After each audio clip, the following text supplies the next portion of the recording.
Hey settlers, I'm your host Ben, and here is a story that I feel needs telling. The true story of the moon watching over Cricklade. There are folks in the Cotswolds who tell you that they're only as happy as you are busy, and if that's true, then Andrew Phipps was once the happiest man for miles. He was a farmer, first and last, owned land out in the flat fields between Cricklade and Purton. Never married, never left the village, never let anyone else tell him what to do with his herd, his soil, or indeed his time. People said Andrew was a bit odd, but reliable in the way that matters most out there. If a cow got stuck in a ditch at 3 a.m, he would be the first to show up, boots on and torch in hand. But when Andrew retired, after 50 plus years in the mud and the rain and the early mornings, the world changed. And in the long, silent evenings of retirement, he found a new obsession: the moon. His family had always laughed about how stubborn he was. If the fence needed mending, Andrew did it alone. If the roof leaked, he was up there with a hammer, cursing at the wind. He had no patience for helpers, rarely visited the village pub, and didn't like most people because all they did was ask for favours. He never asked anyone for anything, except one thing. He asked for a telescope, a proper high-powered thing he spotted in a shop in Swindon. It took 3 months' worth of pension, but the day he brought it home, Andrew found his new passion. He set it up in his back field, facing the rising moon, and so began his second life as a self-appointed night watchman. At first it was harmless, almost soothing for him. He charted the phases, compared the view to the yellowing lunar atlas from the village library. The moon was an old friend, he joked. Steady, predictable, never changing its face unless you really paid attention. But Andrew did pay attention. He started keeping notes, carefully, methodically, farmer's records in battered notebook. He noticed tiny details: a crater rim brighter than it should be, a pale smudge that faded over a week, little shadows crawling across the lunar seas, here and gone by the morning. Did he imagine these things? No way. Far too sensible for that. When he tried to tell his cousin, the man just shrugged. You see what you want to see, Andy. Retirees always get strange. But Andrew wasn't about to stop. The observations grew stranger, but Andrew's routines held fast. He spent half the night at the telescope, the other half wandering his old farm. The farm, now rented out, still felt like it was his. He'd check the fences, peer into the empty barn, sometimes just standing in the dark, listening. That's when he noticed the first coincidence. He'd seen a shadow on the moon the night before, a crooked line, like a scar across the surface. The next morning he found a matching line in the field, a trench ploughed in the mud with no tractor had passed.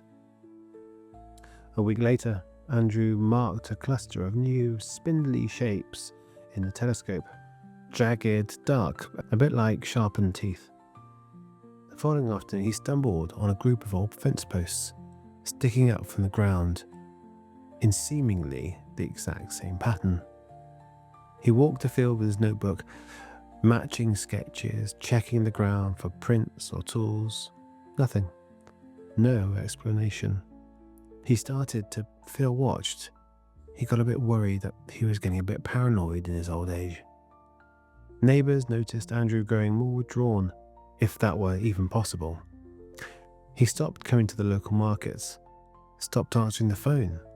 If a visitor did appear, he'd talk about moon work, as if anyone had seen odd shapes in the sky. A local farming group joked about Andy and his alien cows, but they mostly left him alone, as was his wont. Andrew's notebook filled with sketches, moon craters, lines, odd shadows. Their dates and times cross-referenced with muddy patches and new holes in the fields. He charted everything: weather, tides, even the growth of the hedges. Sometimes he'd wake up at night convinced something was out in the pasture, watching him, moving with the moon's slow drift. He grew sleep-deprived, his beard longer, his rough hands were shaky, yet determined. The strangeness stretched for weeks. He'd watch the moon, a ring of dark spots would appear, then the next day, a circle of mushrooms would spring up by the old kettle pond. A peculiar, elongated Y shape appeared near Tycho Crater one night. On his farm, Andrew found 3 saplings twisted into a perfect fork. The only person he trusted was his old sheepdog Daisy, now nearly blind but exceptionally loyal. Sometimes Daisy would growl at the fence, hackles raised when Andrew saw a shadow on the moon. Each time it matched a new mark or object in his fields. Andrew couldn't tell if he was losing his mind or if something out there was really mirroring the moon on his land. Still, it was all just an observation, strange, unsettled, but not yet threatening. Still, it was all just an observation. Strange, yes. Unsettling, yes. But that was it. Purely observation. However, that did change. Through his telescope, he thought he saw movement on the moon. In perfect focus, Andrew watched a shadow, tall, impossibly thin, gliding across the lunar surface, pause, then vanish into darkness. He jerked upright, heart pounding. He heard something moving in his field. Slow scraping, almost like wood on stone. By torchlight, he found a new object by the hedge. A post, driven into the earth, black as pitch, still vibrating, as if just placed. And the smell, God, the smell. He tried to pull it out, but it wouldn't budge. Daisy barked and wouldn't go near it. In fact, she recoiled. That night, Andrew bolted the doors, drew every curtain, but sleep wouldn't come to him. He watched the moon, watched his farm, notebook trembling in his softening hands. The days blurred together. Andrew's fields grew crowded with objects, posts, stones arranged in circles, squares, arrows, as many shapes as you can think of. Patches of earth churned up as if by claws. The moon, meanwhile, grew busy. Craters seemed to pulse and shift nightly.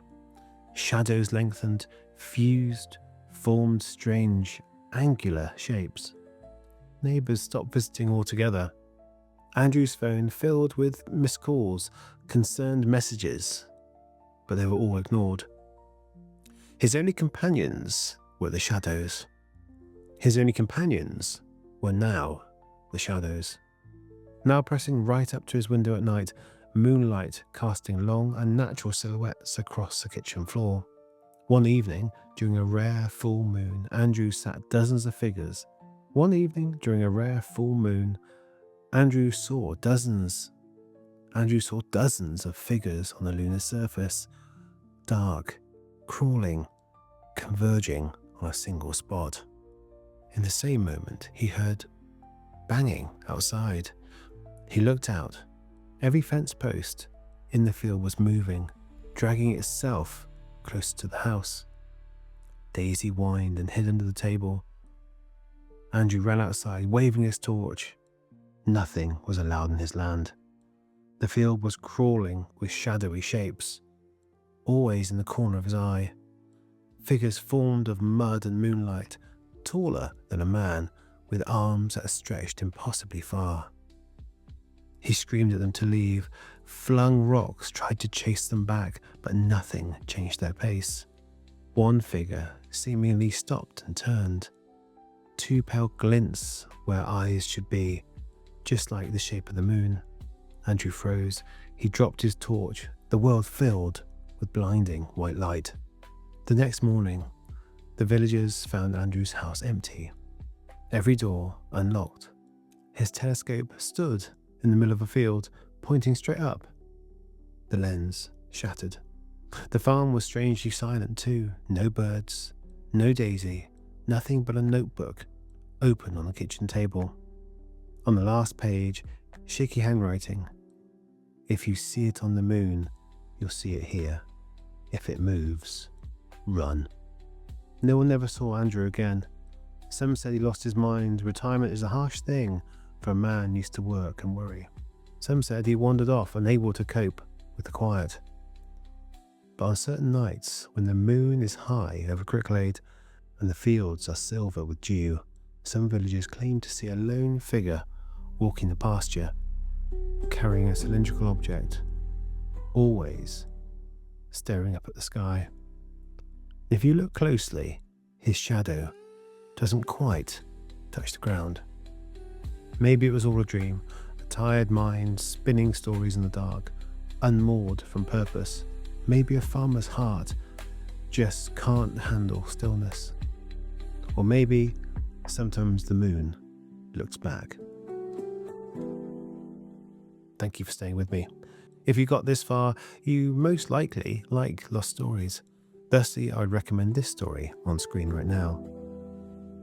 Oh, and if you can give us a like and subscribe too, really helps with motivation if nothing else.